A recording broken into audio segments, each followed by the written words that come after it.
اپنی عبادات پر اعتماد نہ کرنا تقویٰ ہے۔ اور حضرت عمر فاروق کا عمل ہمارے سامنے موجود ہے کہ عید کے دن رو رہے تھے، چھوٹی عید کے دن۔ کسی نے پوچھا آج تو ہر کوئی خوش ہے اور آپ رو رہے ہیں؟ کہا مجھے نہیں پتا کہ میرے روزے قبول ہوئے ہیں یا کہ نہیں۔ اگر قبول ہوئے تو پھر میرے لیے خوشی کی بات، اور اگر قبول نہیں ہوئے تو میرے منہ پہ مارے گئے۔ اس لیے میں چونکہ قطعاً جانتا نہیں، اس لیے رو رہا ہوں کہ پتہ نہیں میں کن لوگوں میں سے ہوں۔ حضرت بایزید بستامی سے کسی بڑھیا نے پوچھا تھا، حضرت ایک مسئلہ تو بتاؤ۔ پوچھا کیا؟ کہا میرے گدھے کی دم اچھی ہے یا آپ کی داڑھی اچھی ہے؟ آئے مجھے کوئی یہ مسئلہ پوچھ کے تو دیکھے پھر جائے کہاں۔ بایزید بستامی سے بڑھیا نے پوچھا آپ کی داڑھی اچھی یا میرے گدھے کی دم اچھی؟ ناراض نہیں ہوئے، بگڑے نہیں، آنکھوں سے آنسو ڈھلنے لگے۔ کہا تیرے سوال کا جواب فی الحال میرے پاس نہیں ہے، جب میں مر جاؤں گا تو پھر میرے پاس جواب ہوگا، پھر تو مجھے کیسے مل پائے گی۔ بایزید بستامی کا انتقال ہو گیا، بڑھیا کے خواب میں آئے۔ کہا حضرت میرا سوال اسی جگہ پہ کھڑا ہے۔ کہا اللہ کا شکر ہے میری داڑھی تیرے گدھے کی دم سے ہزاروں درجے بہتر ہے، کیونکہ میرا خاتمہ ایمان پہ ہو گیا۔ تو جب تک یقین نہیں ہو جاتا کہ میں کن لوگوں میں ہوں، اتنی دیر تک یہ ظاہر انسان کا اندر بے چین رہتا ہے۔ بڑے سخت معاملے ہیں آخرت کے۔ آج ہمیں نعت خواہ بھی کہہ رہے ہیں کہ مجھے دیکھ کے جہنم کو پسینہ آئے۔ یہ تو منہ میں طوطی بولتا ہے، جو مرضی کہتا پھرے۔ یہ تو کل قیامت کے دن پتہ چلے گا کہ پسینہ کس کو آتا ہے۔ رسول کریم بھی جس جہنم سے پناہ مانگے۔ کبھی جنت کا تمسخر اڑایا جاتا ہے، وہ تو کیڑی جنت کا کرنا ہے تذکرہ، اسی جنت کا جس کو رسول اللہ ہاتھ اٹھا کے مانگتے رہے، اسی جنت کا تذکرہ کر رہے ہیں جس کے لیے حضور کا اشتیاق تھا، اسی جنت کی آرزو کر رہے ہیں جس کے لیے حضور نے فرمایا جب اللہ سے مانگو تو جنت فردوس مانگو۔ تو آج دلیری دی جا رہی ہے، آج پیر بیعت کرنے کے بعد جنت کا پرمٹ دے دیتا ہے۔ آؤ میں پیروں کے پیر کی کہانی سناؤں آپ کو۔ حضرت شیخ سعدی شیرازی فرماتے ہیں کہ ایک بندہ مطاف میں کنکروں کے اوپر پیشانی رکھ کے زاروں کے تار ہو رہا ہے، اور کیا کہتا ہے اللہ مجھے معاف کر دے، یہ تو قیامت کے دن اندھا اٹھانا، میں تیرا کیا تیرے بندوں کا سامنا بھی نہیں کر سکتا۔ اتنے درد سے روتا ہے کہ لوگ اپنی دعائیں چھوڑ کے اس کے لیے دعا کرتے ہیں۔ جن لوگوں نے حج کیا یا عمرہ کیا انہیں اس کا تجربہ ہوگا۔ کچھ لوگ اتنے درد سے روتے ہیں کہ بندہ اپنی دعائیں بھول کے ان کے لیے لگ جاتا ہے۔ مجھے تو جس سال جانا نصیب ہوا تھا تو ان دنوں کے اندر فلسطین کی جنگ پورے زور پہ تھی، اور کعبۃ اللہ کی غربی دیوار کے ساتھ فلسطین کے مرد و زن لپٹ کے رویا کرتے تھے، اور جب وہاں ہمارا چکر آتا تھا تو اس وقت طوطے اڑ جاتے اور اپنی دعائیں بھول جاتی، اور اللہ کی بارگاہ میں عرض کرتے مالک فلسطین کو آزادی دے دے۔ یہ کسی کا باپ اس کے سامنے کٹا ہوگا، کسی کی گود سے اس کا لال چھوڑ کے ان کے لیے دعائیں کرنے لگ جاتا، فلسطین کی آزادی کے لیے دل تڑپتا، پھر کشمیر کی طرف، آذربائیجان کی طرف، کابل و قندھار کی طرف، دشت لیلا کی طرف، اور قلعہ جنگی اور تورا بورا کی طرف، اور موصل و تقریب کی طرف، اور کوفہ و بغداد کی طرف انسان کا دل جاتا کہ وہاں کیا کچھ ہو رہا ہے، اور انسان اپنی دعائیں چھوڑ کے امت کے لیے رونے لگ جاتا ہے۔ تو وہ اتنے درد سے روتا ہے کہ لوگ اپنی دعائیں چھوڑ کے اس کے لیے کہتے ہیں یا اللہ اس بیچارے کو معاف کر دے۔ ایک بندہ تو چھوڑ چھاڑ کے کھڑا ہی اس کے سامنے قریب کھڑا ہو گیا اور کہتا ہے مالک اسے معاف کر دے، مالک اسے معاف کر دے۔ کافی دیر کے بعد وہ شخص جو روتا تھا اٹھ کے جانے لگا۔ اس کو تجسس تھا کہ میں دیکھوں تو صحیح یہ کون ہے اور اس کو تسلی بھی دوں کہ اللہ بڑا کریم ہے، تجھے معاف کر دے گا۔ جب اس نے جھک کے جھانک کر دیکھنا چاہا تو چیخیں نکل گئیں۔ کیوں؟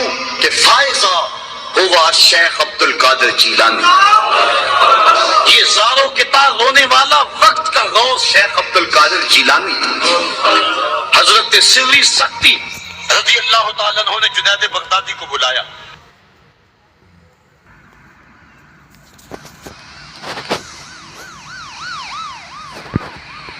حضرت جنید بغدادی کہ وہ ماموں بھی لگتے ہیں رشتے میں اور پیر بھی لگتے ہیں۔ یہ پیر مرید کی کہانی سنا رہا، آج کا پیر تو گارنٹی دے رہا ہے نا، اللہ اکبر۔ حضور تو حضرت ربیعہ کو بھی جنت کی بشارت دیں اور ساتھ کہیں کثرت سجود سے میری مدد کرنا، اور پیر کہتا تجھے پرواہ نہیں ہے۔ آؤ اس پیر مرید کی کہانی سنا رہا ہوں۔ حضرت جنید بغدادی فرماتے ہیں میرے ماموں نے تنہائی میں مجھے بلایا اور مجھے وصیتیں کی. جب ایک وصیت کی تو میرے پاؤں تلے سے زمین نکل گئی. کہنے لگے بیٹا جب میں مر جاؤں تو میری قبر بغداد سے باہر بنانا. میں نے پوچھا حضور کیوں؟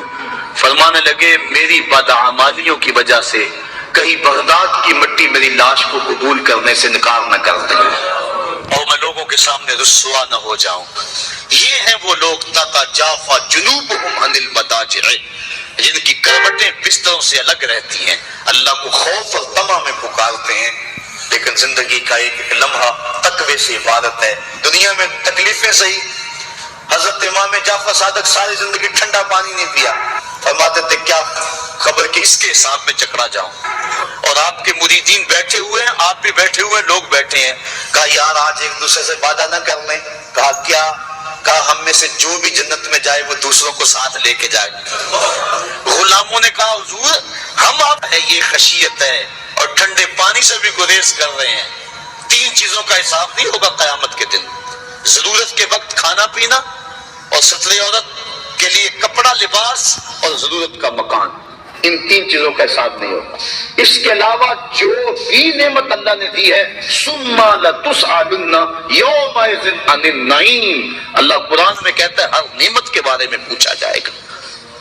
تو صاحبو جن لوگوں نے اس بات کا خیال رکھا کہ ہمیں پوچھنا ہے اور ایک ایک بات کا ہم نے جواب دینا ہے، یہ بات درست ہے کہ اللہ اپنے فضل سے معاف کرے گا.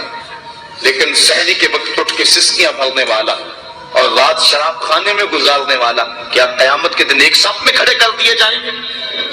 یہ کیسے ہوگا؟ غریبوں کا خون چوسنے والا، بیواؤں اور یتیموں کا مال لوٹنے والا اور رات کی تنہائی میں ان کی مدد کرنے والا کیا ایک صف میں کھڑے کر دیے جائیں گے؟ ایسا کیسے ہو سکتا ہے؟ تو صاحبو تقویٰ ہے کہ انسان اپنی زندگی کے ایک قدم کو بچا بچا کے رکھے کہ میں اللہ کی ناراضگی سے بچ جاؤں. اور دنیا کو اس نے مشکلات میں ڈال دیا. آج کہتے ہیں دین پہ عمل کرنا بڑا مشکل ہے. جو بندہ دین پہ عمل کرنا چاہتا ہے اللہ قرآن میں سورۃ الاعلیٰ میں فرماتا ہے مشکل نہیں، ہم اس کے لیے آسان بنا دیتے ہیں. چلو لوگوں کے لیے مشکل ہی صحیح، لیکن اس نے مشکل میں یہ زندگی کاٹ لی. اور دنیا ہے بھی، دنیا سجن المومن، مومن کے لیے ہے بھی قید خانہ. لیکن جب قید سے چھوٹا پھر کیا ہوا؟ اللہ کی رحمتیں بڑھ کے اس کا استقبال کر رہی ہیں. پھر گروہوں کے اندر وہ جنت میں جائیں گے اور فرشتے کہیں گے سلام ہو تمہیں کہ تم نے زندگی اچھے ڈھب سے گزاری ہے، اب جنت میں آ جاؤ، تم اس جنت سے کوئی نکالنے والا نہیں ہے. اور وہ کہیں گے اللہ تیری تعریفیں اور تیری خوبیاں، تو نے جو وعدہ کیا تھا آج واقعی تو نے سچا کر دکھایا ہے. اور پھر جنت میں ان کو گوناگون نعمتیں دی جائیں گی اور جنت میں مائے معین ہوگا، حوض کوثر ہوگا، سلسبیل ہوگا. کبھی وہ دودھوں سے جام پیئیں گے، کبھی وہ غلمانوں سے جام پیئیں گے.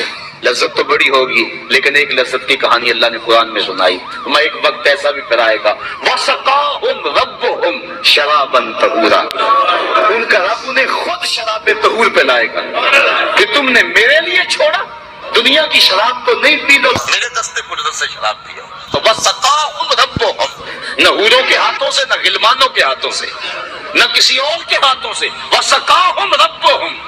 پھر دنیا کی تکلیفیں یاد رہیں گی جب مالک شراب طہور پلا رہا ہوگا. تو یہ ہے زندگی. اپنی زندگی کو اس ڈھب سے گزاریں کہ آخرت کی زندگی بہتر ہو جائے جو نہ ختم ہونے والی ہے. کار ما آخر شدو آخرت سے ما کار نشد مشتقہ کے ماں کو.